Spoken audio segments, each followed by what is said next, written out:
The haunted road, what they don't want you to know. Some roads lead you home. Some roads take you somewhere new. And some roads should never be traveled. This is the story of Devil's Hollow Road, a stretch of pavement in rural Kentucky that's been abandoned for decades. Locals warn newcomers to stay away at night. Drivers say they've seen things they can't explain. And those who stop their cars sometimes don't leave at all. The road that shouldn't exist. Devil's Hollow Road doesn't show up on GPS. There are no signs, no mile markers, just a narrow, cracked path, hidden between miles of farmland, leading deep into the woods. People who drive down it say the air feels different, like the trees are watching, like something doesn't want you there. And if you stop, if you roll down your window, you'll hear it. A voice calling your name. The legend of the Hanging Man. The town's oldest story goes back to the 1940s. A man named William Grayson lived alone in a small farmhouse at the end of the road. Some say he was a recluse. Others say he was something worse. One night, neighbors saw smoke rising from his land. By morning, his house was burned to the ground. And William was found hanging from a tree in the middle of the road. No one knew why. No one knew who did it. But from that night on, no grass grew where his shadow had fallen.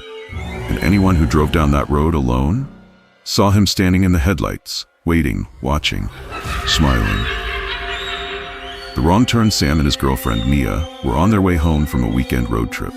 The GPS had rerouted them after an accident on the highway, leading them through the back roads of Kentucky. That's when they saw it, a road that wasn't on the map. A shortcut, the GPS called it. But the moment they turned onto it, Mia shivered. "This feels wrong," she whispered. Sam laughed. "It's just a road." Then the radio cut out. Just static, then whispers, then a man's voice. "Turn around." The shadow in the headlights. They kept driving. The road was pitch black, the trees pressing in from both sides. Then up ahead, Mia gasped. A man was standing in the middle of the road. Tall, still, his head tilted at an unnatural angle. Sam hit the brakes. The car skidded to a stop, headlights flooding the figure in light. And that's when they saw his feet weren't touching the ground. He was hanging, his mouth stretched into a grin. Then the engine died. The vanishing act, Mia screamed. Sam fumbled for the keys, turning the ignition over and over. The man in the headlights didn't move, didn't blink, didn't breathe. Then he twitched, his head jerked, his feet slowly lowered to the pavement, and then he started walking toward them. One step, another. Sam slammed the gas, the car roared to life, tearing down the road. Mia turned in her seat, the man was still there, standing in the rearview mirror. Then the road ended, the road that disappeared. They should have been back on the highway. Instead, they were sitting in a field. No road, no pavement, just grass and trees. And in the distance, a tree, with a noose swinging from its branches. The radio crackled. One last whisper. "You took the wrong road." The warning Sam and Mia don't talk about that night. They never found the road again. But sometimes when they drive at night, the radio still cuts to static. And every now and then, a voice says their names, whispering, laughing, waiting. That's tonight's story. If you ever find yourself on an empty road, miles from nowhere, keep driving, because some roads don't lead anywhere, and some roads don't want you to leave. If you like this story, subscribe and hit the notification bell for more terrifying tales. And let me know in the comments, have you ever driven down a road that felt wrong? Until next time, sleep well.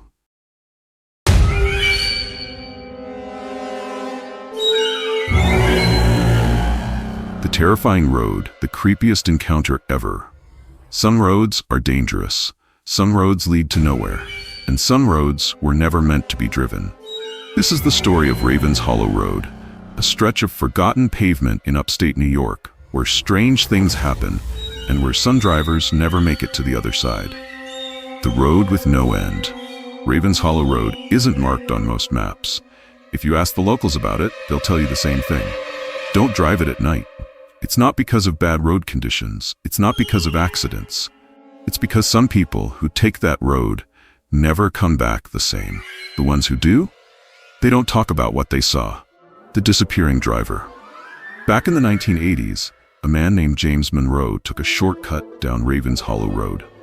He was supposed to be meeting friends for dinner in town. He never arrived. His car was found the next morning. Abandoned in the middle of the road, the engine still running. His keys were in the ignition, His wallet was on the passenger seat. But James was never seen again. The only clue? The last message he left on his friend's answering machine. A single, whispered phrase, "I see him." The wrong turn. Tyler and his best friend Jake were out driving one night, looking for a thrill. They had heard the stories about Raven's Hollow Road.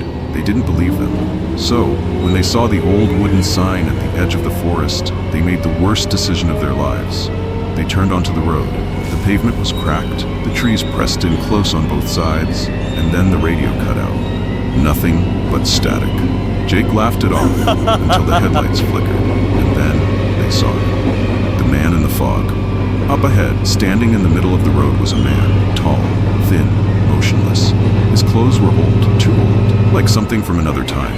But the worst part, his face was blurred, like it was moving, like it was shifting, like it wasn't finished forming. Tyler slammed the brakes. The car skidded to a stop, headlights flooding the figure in light. And then, the man moved, not toward them, around them. The fog thickened, and then he was gone. But the moment he disappeared, the road was different. The endless drive. Tyler and Jake kept driving. They should have reached the highway in 5 minutes, but 5 minutes turned into 10, then 20, then an hour. No turns, no exits, just the road. And then Jake's voice shook. "Dude, we've passed that mailbox before." Tyler's hands tightened on the wheel. He recognized it too. A rusted black mailbox, leaning at an angle. They had passed it at least 3 times. They were going in a straight line, so why weren't they getting anywhere? Then, the fog broke, and standing on the side of the road was the man, smiling. The escape that wasn't Tyler floored it. The man didn't move, didn't even flinch. But the moment they passed him, Jake screamed, "He's in the back seat!" Tyler jerked the wheel. The car spun out of control, tires screeching against the pavement. And then, everything went black. The final destination. Tyler woke up in a ditch. The car was wrecked, half sunk into the mud. Jake was unconscious beside him. But when Tyler looked around, the road was gone. There was nothing but trees, no pavement, no signs, like the road had never existed. And in the reflection of the broken windshield, Tyler saw him, the man, standing just behind him, and whispering, "I see you." The road that hunts you. Tyler and Jake survived, but they never found the road again. They looked for it. It was never there. And now, sometimes when Tyler is alone at night, his radio cuts to static, and he swears. He hears someone whispering his name. That's tonight's story. If you ever find yourself driving down an unfamiliar road, turn back. Because some roads don't lead anywhere, and some roads never end. If you like this story, subscribe and hit the notification bell for more terrifying tales. And let me know in the comments, have you ever taken a road that didn't feel right?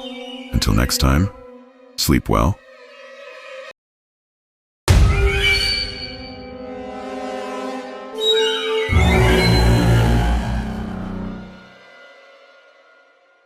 The terrifying house, the creepiest encounter ever. Some houses hold memories, some houses hold secrets, and some houses hold on to you. Tonight, I'm going to tell you about a house in Ohio that no one talks about, because those who enter rarely come out the same. The house on Willow Creek. The house sits on the edge of Willow Creek, surrounded by thick trees and overgrown grass.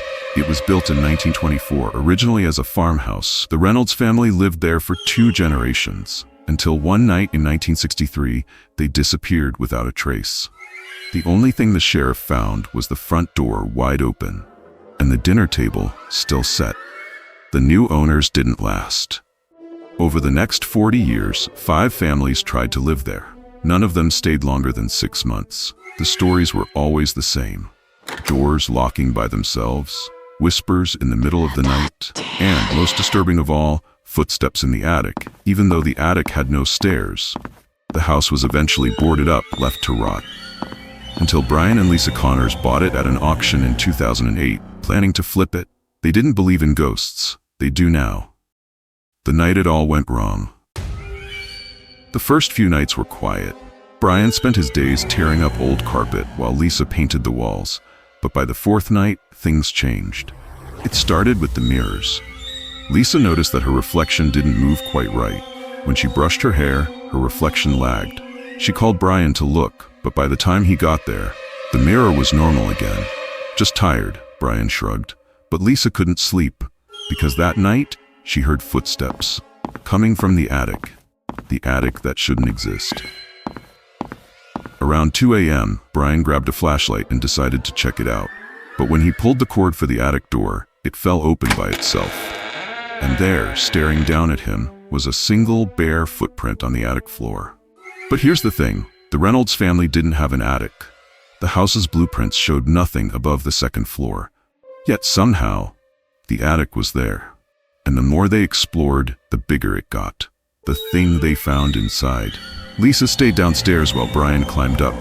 The attic was cold, freezing, even though it was summer. Cobwebs hung from the rafters, and in the corner was a chair. An old wooden chair facing the wall. But when Brian touched it, the wall cracked open.